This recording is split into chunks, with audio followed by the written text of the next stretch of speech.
Welcome to Beauty and the Biz. Discover how to grow your practice with effective cosmetic patient attraction, conversion, and retention advice from author, speaker, trainer, and cosmetic practice business and marketing coach, Catherine Maley, MBA. Hello, and welcome to Beauty and the Biz, where we talk about the business and marketing side of cosmetic practices. I'm your host, Catherine Maley, author of Your Aesthetic Practice, What Your Patients Are Saying, as well as consultant to cosmetic practices to get them more patients and more profits. So today's episode is called, Who Do You Think You Are? So let me ask you a question. Do you think you would attract more patients and make more money if you knew how your patients and prospective patients perceived you, your staff, your office, and your processes? And of course, the answer is yes. And I know you don't want to hear any negativity about your practice, but that's the very thing that's costing you because you don't know. So unhappy patients, we all know, are more than willing to share their unhappiness with you via the poor online reviews, right? A lot of the times you're getting those poor online reviews because the patient didn't feel like they were heard or understood. And because of that, they're going to be heard or understood one way or the other. So if it's not with you, they're going to do it online, reaching out to their other fake friends. So you're better off understanding now what's happening with your patients. The happy ones are great, but the unhappy ones are the ones that cause trouble. And a lot of times, even the ones who didn't go online and complain about you, probably 90% of them never complained about you online. But that's the problem.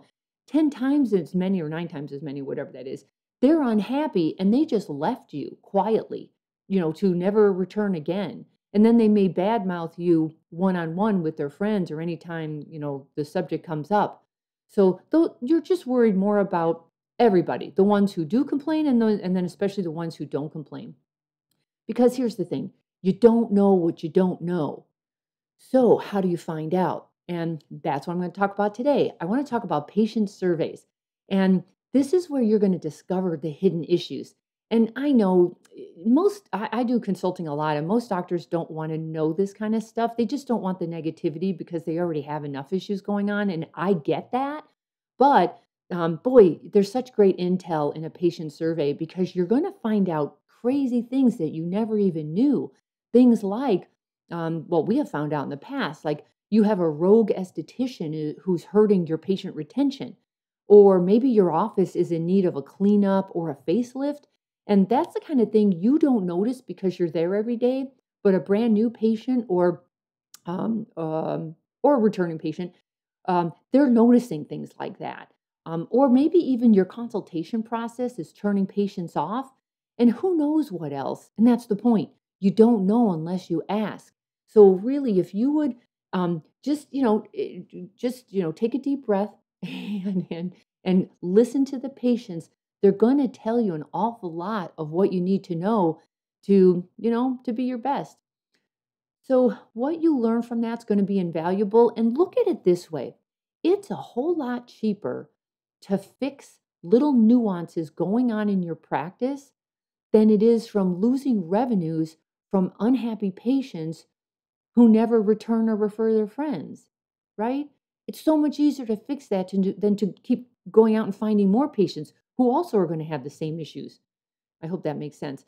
So thanks to technology, it's easier than ever to conduct a survey, and it can really be eye-opening and a really good practice-building exercise, and you can even turn it into a cash surge. So I'm going to show you how to do that coming up. Let's talk about the 3 steps to an effective patient survey. And I break it down into the who, the how, and the what. So here's step number 1, who to ask. Now, here's the thing. You're looking for candor, so you don't want to just pull those who already love you, because they're great, but they already love you.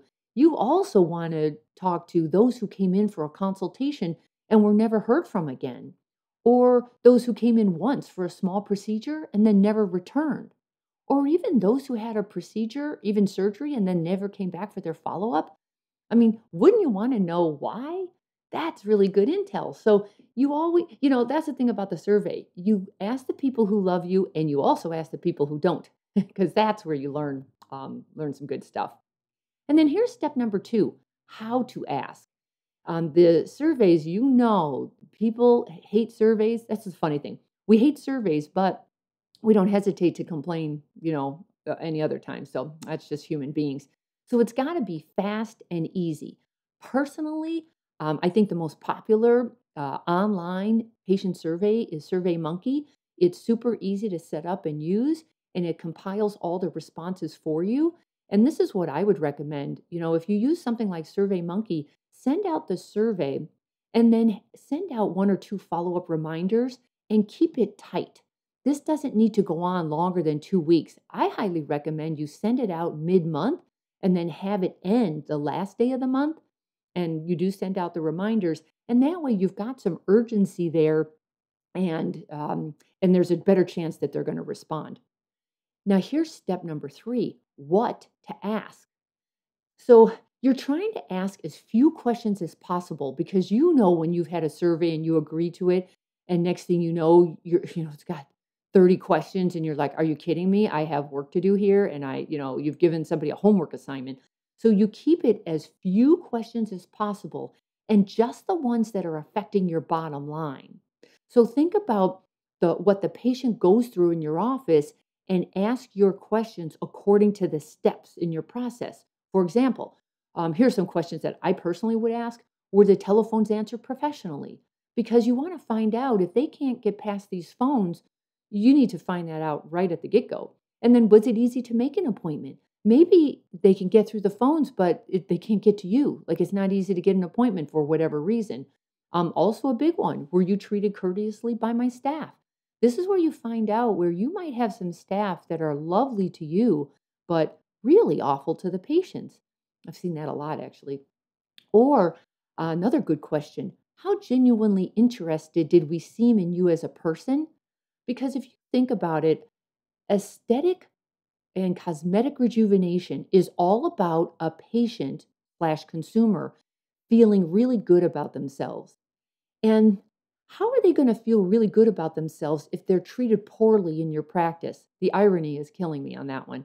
The whole point is, a patient wants to feel better, and that means they're going to a practice where other people also make them feel better. Certainly, they don't make them feel worse by being rude to them or dismissive to them. And then another great question is, would you refer your friends and family to us? I love that question. Now, anytime somebody answers the questions no, you would include a box where they can freestyle and type the reason why they're answering no. That's where all the gold is, in the comments. Anyone can fill out a survey with a quick yes, no, yeah, yes, no, but you want more than that. You want to hear why they're saying what they're saying. And then I love this question to wrap it all up, because you know what they say: when you ask a good question, you get a great answer. So, what's one thing we could have done to improve your experience with us? And you can get all sorts of great responses from that. Some people are super creative, and and there's a really good chance that you're going to get a great idea that's easy to execute, absolutely free or minimal cost, and it makes all the difference in the world.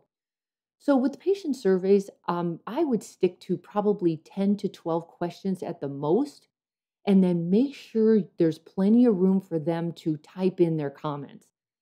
Boy, I love those comments. Now, here's the exciting part. The biggest problem or challenge with the patient surveys is the low engagement rate.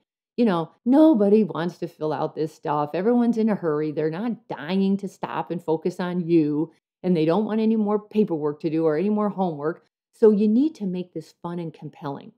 So there needs to be something in it for the patients, for you to get their attention and get them to participate.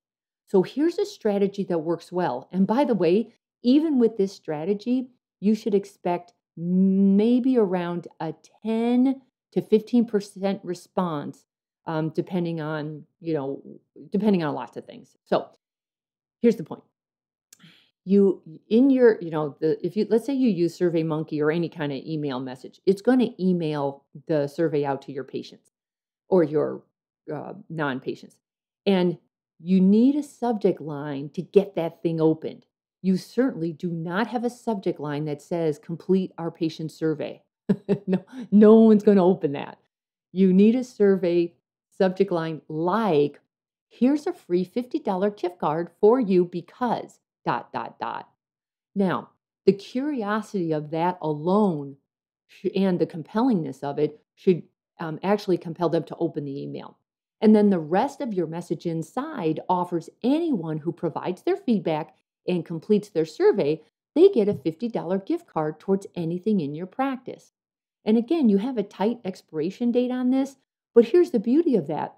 You're going to get a nice cash surge and a great stream of cash paying patients filling your calendar because you gave them a reason to do the survey and complete it and then get their $50 gift card.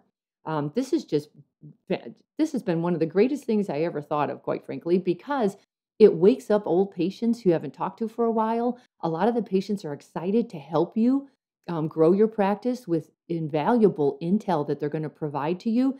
And it just kind of wakes everybody up. And it gives you a nice little surge of, patients you haven't seen for a while. Some patients who never did return, now they return. Who knows? Things change all the time. So that's why I just love to use a patient survey, not only for the intel, but also for the resurrection of some of the relationships you had or never made with with the patients.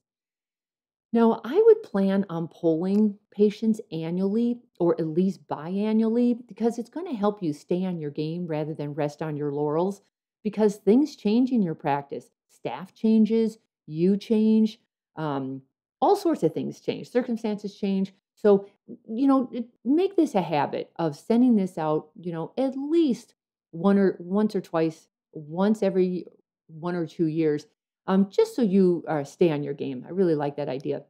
Now, if you feel like this is a hassle and you want to do it, but just feel like it's a hassle, I'm more than happy to help you with this.